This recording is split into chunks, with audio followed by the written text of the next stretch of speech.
오늘 저와 여러분이 보신 히브리서 9장은요 구약의 율법과 또 신약의 은혜, 구약의 율법과 신약의 은혜를 잘 이렇게 대조해서 기록해 놓으신 책입니다. 봅시다. 구약 제사의 본분은 무엇이냐면 진정한 희생 제사가 오기까지, 진정한 희생 제사가 오기까지 사람들에게 하나의 모형으로서, 실제가 아닙니다, 모형으로서 역할을 상기시키는 것이기 때문에 실제로 죄를 깨끗하게 할 수는 없는 것입니다. 구약 제사가요. 사실 구약 제사는 누구도 자유롭게 해줄 수 없는 제사입니다. 자주 구약은 자주 하나님 앞에 제사를 드렸지만 그럼에도 불구하고 그 제사가 어떤 사람도 깨끗하고 자유롭게 해줄 수는 없다 이겁니다. 그래서 예수님을 통해서 받은 새 언약은 이 언약, 그러니까 옛 언약을 훨씬 더 능가한다고 볼 수 있어요. 할렐루야. 어떤 게요? 예수님을 통해서 받은 새 언약이 그러니까 짐승을 드리는 제사는 상징적인 것이었고 또 실제로 죄로부터 깨끗하게 할 수 없었기 때문에 계속 반복해서 이렇게 들어졌다는 얘기죠. 짐승을 잡아서 인간의 죄를 짐승에게 전가시켜서 짐승을 잡아 피로 제사를 드렸던 것을 우리가 구약을 통해서 잘 알았습니다. 그러나 예수님께서 이 죄를 위해서 희생 제물로서 그분의 생명을 내어주신 지금은 다시 제사를 반복할 필요가 없다고 본문은 분명하게 말씀하고 있습니다. 본문 11절 12절 봅니다. 그리스도께서는 장래 좋은 일의 대제사장으로 오사 손으로 짓지 아니한 것 곧 이 창조에 속하지 아니한 더 크고 온전한 장막으로 말미암아 염소와 송아지의 피로 하지 아니하고 오직 자기의 피로 영원한 속죄를 이루사 단번에 성소에 들어가게 하셨느니라. 할렐루야. 그래서 그리스도를 통해서 죄를 위한 완벽한 제사가 단번에 영원히 이루어졌다는 것입니다. 할렐루야. 구약의 제사는 영원하지 못했지요. 또 단번이 아니고 드리고 이렇게 자주 드렸지만 우리가 지금 이분 그 예수를 통해서 그리스도를 통해서 죄를 위한 제사는 완벽하고 단번에 영원히 이루어졌다는 것입니다. 지금 저와 여러분은 죄인인가요? 아닌가요? 죄인이 아니죠. 하나님의 그리스도의 은혜로 우리가 씻음을 받은 저와 여러분은 이제 의인이라는 얘기입니다. 하나님께서 말씀하세요. 사도 바울도 에베소서 2장 2절 이하에 보면 이렇게 말씀하세요. 1절부터 그는 허물과 죄로 죽었던 너희를 살리셨도다. 예수님이 오심으로 말미암아 저와 여러분이 완전히 살아나는 거예요. 그때에 너희는 그 가운데서 행하여 이 세상 풍조를 따르고 공중의 권세 잡은 자를 따랐으니 곧 지금 불순종의 아들들 가운데서 역사하는 영이라. 전에는 우리도 다 그 가운데서 우리 육체의 욕심을 따라 지내며 육체와 마음에 원하는 것을 하여 다른 일과 같이 본질상 진노의 자녀였더니 4절 보니까 긍휼이 풍성하신 하나님이 우리를 사랑하신 그 큰 사랑을 인하여 허물로 죽은 우리를 그리스도와 함께 살리셨고 너희는 은혜로 구원을 받은 것이라. 할렐루야. 예수의 피로 저와 여러분이 구원을 받았는데 예전 구약처럼 다시 우리가 제사를 지는 것이 아니고 예수님을 통해서 받은 구원은 완전한 것이었다고, 완벽한 것이었다고 이렇게 말씀하세요. 한마디로 저와 여러분, 적어도 이 사건을 믿는 모든 자의 거듭남은 다시 씻고 또 다시 정화되고 다시 거듭날 필요가 없다는 것이에요. 할렐루야. 예. 지금 조금 전에 말씀하신 우리가 함께 읽었던 본문 11절에서 분명하게 말씀하고 계시지 않습니까? 분명하게 본문 11절 12절에서 분명하게 말씀하시는 거예요. 예? 염소와 송아지의 피로 하지 아니하고 오직 자기의 피로, 오직 그리스도 예수의 피로 영원한 속죄를 이루사 단번에 성소에 들어가게 하셨느니라, 이렇게 말씀하세요. 히브리서 기자는 계속해서 말합니다. 13절 14절 보니까 염소와 황소의 피로, 염소와 황소의 피와 및 암송아지의 죄를 부정한 자에게 부려 그 육체를 정결하게 하여 거룩하게 하물며 영원하신 성령으로 말미암아 흠없는 자기를, 흠없는 하나님의 아들을, 하나님께 드린 그리스도의 피가 어찌 너희 양심을 죽은 행실에서 깨끗하게 하고 살아계신 하나님을 섬기게 하지 못하겠느냐, 이렇게 말씀하세요. 예. 하나님께서는요, 이런 사실을 좀 더 확실하게 말씀하시는데, 그리스도께서는 참 것의 그림자인 손으로 만든 성소에 들어가시지 아니하시고 바로 하늘에 들어가셨고, 이제 우리를 위하여 하나님 앞에 나타나신 것은 그 이유가 무엇이냐면 저와 여러분의 중보자가 되는, 할렐루야. 예, 우리의 중보자가 되시기 위해서.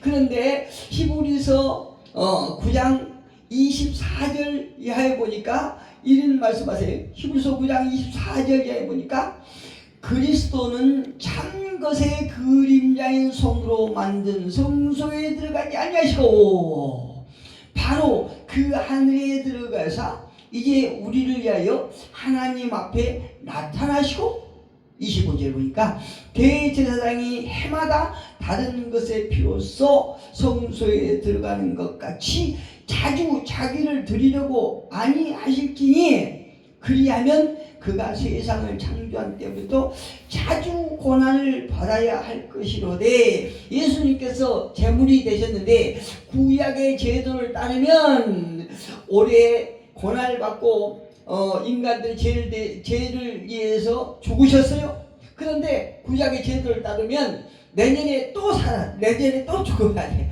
또 죽어야 돼. 그런데 단번에 한 번으로 그냥 그 죄를 깨끗이 하셨다는 것이에요. 대제사장이 해마다 다른 것의 피로써 성소에 들어가는 것 같이 자주 자기를 드리려고 아니하실지니 그리하면 그가 세상을 창조한 때부터 자주 고난을 받았어야 할 것이로되, 이제 자기를 단번에 제물로 드려 죄를 없이 하시려고 세상 끝에 나타나셨느니라, 이렇게 말씀하죠. 아주 중요한 말씀이요. 굉장히 중요한 말씀이에요. 이제 히브리서 9장 24절 이하에 나오잖아요. 26절에 보니까 그리하면 그가 세상을 창조한 때부터 자주 고난을 받았어야 할 것이로되 이제 자기를 단번에 제물로 드려 죄를 없이 하시려고 세상 끝에 나타나시느니라. 그러면서 27절에 보니까 한 번 죽는 것은 사람에게 정해진 것이요 그 후에는 심판이 있으리니 이와 같이 그리스도도 많은 사람의 죄를 담당하시려고 단번에 들으신 바 되셨고 구원에 이르게 하기 위하여 죄와 상관없이 자기를 바라는 자들에게 두 번째 나타나시리라, 이렇게 말씀하세요. 제가 이 말씀을 이렇게 준비하면서요, 가족 굉장히 감동받았어요. 야, 이게 저는 예전에 그 배울 때 또 설교를 하면서도 나는 예수님을 통해서 구원을 받았지만 여전히 죄인이다 이렇게 가르침을 받았어요. 또 그렇게 설교를 했어요. 그런데 이 말씀을 준비하면서 보니까 우리가 예수님을 통해서 예수님의 고난을 통해서 저와 여러분이 단번에 그냥 의인이 되었다는 거예요. 얼마나 놀라운 사실입니까? 예수님의 사역을 통하여 예수님의 고난을 이 생의 재물이죠. 재물을 통하여 첫 언약에 관한 모든 것과 새 언약에 따른 모든 것이 완성되었다라고 말씀하고 계신 것이에요. 이것을 박근혜는 어떻게 표현하냐면 완전한 정결이다 이렇게 말하잖아요. 완전한 정결이라는 거죠. 구약은 불완전하고 미약했잖아요. 그런데 신약의 예수를 통해서 저와 여러분이 입은 언약은 은혜는 완전하다는 것이죠. 완전한 정결이라고 말씀해요. 그렇다면 예수님께서 모든 언약을 완성하신 내용들은 무엇인가에 대해서 우리가 한번 알아볼 필요가 있겠지요. 첫째로 예수님은 더 좋은 제물이셨다는 것입니다. 더 좋은 제물이셨다는 거예요. 23절에 보니까 그러므로 하늘에 있는 것들의 모형은 이런 것들로서 정결하게 할 필요가 있었으나 하늘에 있는 것들은 이런 것들보다 더 좋은 제물로 갈지니라. 하늘에 있는 더 좋은 제물이 어떤 겁니까? 예수님이잖아요. 예수님. 예수님이 아주 이 땅의 짐승들, 암송아지 이런 짐승들로 제물을 삼았던 그 제물은 하늘의 참 것의 상징적이었을 뿐이고 이제 그 언약을 완전하기 위해서 하늘에 있는 실체의 제물이 오셔서 우리의 죄를 대신해서 제물을 삼아 주셨다는 것입니다. 말씀하세요. 더 좋은 제물이 되셨다고 말씀하세요. 구약시대의 제물은 하늘에 있는 것의 모형으로 쓰였지만 신약시대의 제물은 하늘의 실체로 쓰였다라고 말씀하고 계시는 것이에요. 봅시다. 예수께서 더 좋은 제물이 되어 주심으로 인해서 불완전하고 아주 미약했던 구약의 모든 제도와 새 언약 때의 완전을 요구하시는 모든 죄에 대하여 완성을 이루신 것이다 이 말씀이에요. 어떤 것이요? 예수님의 제물 되심으로 예수님께서 당신의 생명을 주심으로 내어주심으로 완성을 이루었다고 말씀하세요. 24절을 봅니다. 24절을 보니까 그리스도께서는 참 것의 그림자인 손으로 만든 성소에 들어가지 아니하시고 바로 그 하늘에 들어가사 이제 우리를 위하여 하나님 앞에 나타나시고 이렇게 말해요. 이게 두 번째 조건이에요.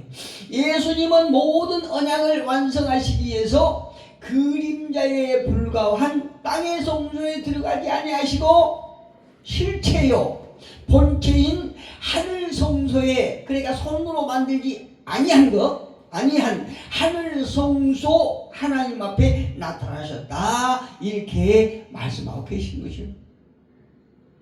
세 번째로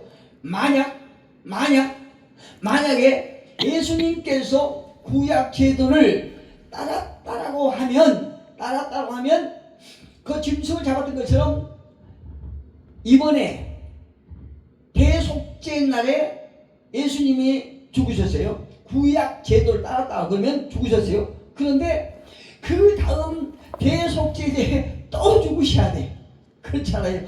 매년마다 죽으셔야 됐을 것입니다. 그러나 하나님께서 정하신 원리에 따라 하나님께서 세워놓으신 그 정해놓으신 원리에 따라 단번에 제사를 드리면서 모든 언약을 완성하셨다라고 말씀하고 계시는 것이요. 25절 이하에 보니까 대제사장이 해마다 다른 것에 비로소 성소에 들어간 것 같이 자주 자기를 드리려고 아니하시기니 그리하면 그가 세상을 창조한 때부터 자주 고난을 받았어야 할 것이로되 이제 자기를 단번에 제물로 드려 죄를 없이 하시려고 세상 끝에 나타나셨느니라. 한 번 죽는 것은 사람에게 정해진 것이요 그 후에는 심판이 있으리니 이와 같이 그리스도도 많은 사람의 죄를 담당하시려고 단번에 들으신 바 되셨고 구원에 이르게 하기 위하여 죄와 상관없이 자기를 바라는 자들에게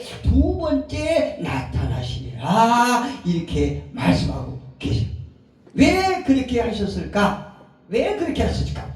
예수님을 통해서 하나님은 왜 그렇게 하셨을까? 그렇게 단번에 제사를 드려도 많은 사람의 죄를 담당할 수 있는 분이시기 때문에. 할렐루야.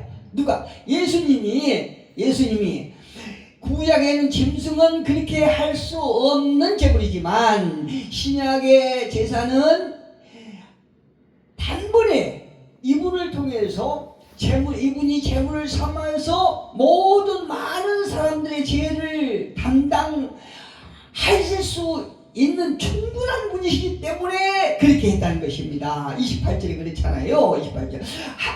이와 같이 그리스도도 많은 사람의 죄를 담당하시려고 단번에 들으신 바 되셨고 구원에 이르게 하기 위하여 죄와 상관없이 자기를 바라는 자들에게 두 번째 나타나시리라. 그 완전하게 하는 그 제물로 충분하다는 것입니다. 다시 오시는 재림은 모든 것의 완성입니다. 지금 우리가 완성을 향해서 달려가고 있는 거죠. 저와 여러분은. 오늘도 저와 여러분이 이 땅에서 예배하는 것은 우리 주님과 함께 화평을 이루고 우리의 아직 미약한 부분을 계속 그 완성의 날을 향해서 우리는 달려가고 있는 것입니다. 주님의 도우심으로, 주님의 붙드심으로, 주님의 인도하심으로 우리는 달려가고 있는 것이에요. 한편 이러한 언약의 완성자이신 예수님을 바라보면서 우리가 얻을 수 있는 교훈은 어떤 것일까요? 첫째로 하나님과의 관계에서 계약을 파기한 죄인이었다는 것입니다. 죄인이었다는 거예요. 우리는 약속을 저버렸으며 또 심판을 받을 수밖에 없는 그런 존재들이었습니다. 이것을 제대로 깨닫는 자만이, 그러니까 나는 하나님 앞에 죄인입니다 라고 하는 깨달은 자만이 새로운 계약을 하나님께 간구할 수 있는 자들이에요. 하나님, 나는 죄인이오니 하나님과 다시 한번 은혜를 받기를 원합니다. 하나님, 계약을 다시 한번 맺기를 원합니다. 할 수 있는 그런 자격이 있다는 것이요. 또 하나님, 우리가 하나님 자녀가 될 수 있는 그 계약을 갱신해 주옵소서 하고 소망을 품을 수 있는 자들이 되는 것이다. 이렇게 말씀하세요. 로마서 5장 8절 통해서 사도 바울은 이렇게 말합니다. 우리가 아직 죄인 되었을 때에 그리스도께서 우리를 위하여 죽으심으로 하나님께서 우리에 대한 자기의 사랑을 확증하셨느니라. 이렇게 말씀하세요. 또 8장 32절에 보니까 자기 아들을 아끼지 아니하시고 우리 모든 사람을 위하여 주신 이가 어찌 그 아들과 함께 모든 것을 우리에게 주시지 않겠느냐. 이렇게 말씀하세요. 그래서 요한복음 3장 16절에서 하나님이 세상을 이처럼 사랑하사 독생자를 주셨으니 이는 그를 믿는 자마다 멸망치 않고 영생을 얻게 하려 하심이라. 하나님께서 그런 계획을 이 땅에 실현시켜 주셨다고 말씀하세요. 또 두 번째는 자비로우신 하나님은 당신 스스로 죄인들을 위하여 은혜로 계약을 갱신하신다는 그 교훈을 우리에게 주신 것이에요. 다시 말씀드리면 구약의 언약은 형식적인 조항들입니다. 그러나 새로운 계약은 하나님의 자비로우신 약속이에요. 그리고 그 계약은 특별한 행위를 통해서 계약이 이루어진 것이 아니고 우리의 내적 마음과 또 삶 전체의 계약이에요. 어떤 말씀입니까? 예전에는 짐승으로 이렇게 제물을 드려서 하나님의 언약, 하나님과 저와 여러분의 언약을 이렇게 이루어 가려고 했었지만, 이제는 예수님의 단번에 주신 그 제물로 말미암아 우리가 구원을 받고 저와 여러분의 마음으로 하나님 앞에 하나님과 계약을 맺고 또 우리의 삶 전체를 통해서 하나님과의 계약이 성사된 것이다, 이렇게 말씀하고 계시는 것이에요. 로마서 10장 9절에 보니까 내가 만일 입으로 예수를 주로 시인하며, 마음으로 그렇잖아요. 우리의 내적 마음이에요. 마음으로 시인하며 또 하나님께서 그를 죽은 자 가운데서 살리신 것을 내 마음으로 믿으면 구원을 얻으리라. 할렐루야. 구약에는 우리 어떤 행위로서의 계약이었잖아요. 근데 이제 예수님께서 입혀준 그 은혜로 말미암아 그 은혜의 사건을 우리가 마음으로 믿으면 구원을 얻으리라, 이렇게 말씀합니다. 나는 죄인입니다. 하나님 아니면 내가 전혀 내 스스로는 절대 구원에 이를 수 없나이다. 그것을 믿고 그것을 깨닫고 우리가 예수 하나님의 아들 예수 그리스도가 이 땅에 오셔서 나의 죄를 대신하셔서 제물을 삼아주시고 그 희생으로 말미암아 나는 속량을 받았나이다. 이것을 믿는 자에게 구원을 얻으리라, 이렇게 말씀하십니다. 역시 로마서 10장 10절에서는 믿음은 들음에서 나며 들음은 그리스도의 말씀으로 말미암느니라, 이렇게 말씀하세요.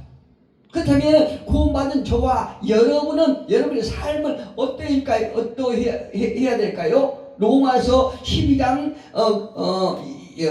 1절로 2절 한번 가볼까요? 로마서 12장 1절 2절에 가보니까 사도 바울이 이렇게 말합니다. 그러므로 형제들아, 내가 하나님의 모든 자비하심으로 너희를 권하노니 너희 몸을 하나님 기뻐하신 거룩한 산 제물로 드리라. 이는 너희가 드릴 영적 예배니라, 이렇게 말해요. 영적 예배, 우리가 마음으로 하나님 앞에 드리는 예배예요. 그런데 여기서 중요한 것은 산 제물로 드리라. 이는 너희가 드릴 영적 예배니라. 우리가 영적 예배를 드리는 것은 어떤 것이냐? 삶 속에 2절에 너희는 이 세대를 본받지 말고 오직 마음을 새롭게 함으로 변화를 받아 하나님의 선하시고 기뻐하시고 온전하신 뜻이 무엇인지 분별하도록 하라. 무가치하고 하나님 없는 그런 삶을 사는 자들과 똑같은 삶을 살지 말고 하나님과 합평을 이루는 하나님과의 마음으로 맺은 그 계약자다운 삶을 살아라, 이렇게 말씀하고 계신 겁니다. 이와 같은 계약을 통해서 그리스도께서는 자신의 생명을 드림으로써 하나님과 인간은 하나가 되었다는 것이에요. 할렐루야. 마지막으로 새로운 계약은 한 사람 개인이 분명하게 받아들여져야 된다는 얘기입니다. 내가 잘 믿음으로 말미암아 내 아내가 구원을 받고 내 아내가 잘 신앙생활 잘해서 잘 믿음으로 남편이 구원을 받고 부모가 잘 믿음으로 말미암아 자식 구원을 받고, 이것이 아니라 한 사람이 하나님과 맺은 그 계약을 통해서 우리는 구원이 이루어진다, 이렇게 말씀하고 계십니다. 저와 여러분은 개인적이고 자발적으로 이 계약에 참여해야 되겠고 또 했던 사람들이고, 이제 저와 여러분은 하나님과의 맺은 그 계약을 성사시키고 우리가 그 계약에 따라서 살아가는 우리 저와 여러분이 된 것입니다. 우리 모두는 주 예수 그리스도에 의해서 맺어졌고 그것을 감사함으로 받아들일 때 비로소 이 계약의 화해와 특권과 하나님 자녀로서의 지위는 우리의 것이 될 것으로 확신합니다. 기도하겠습니다.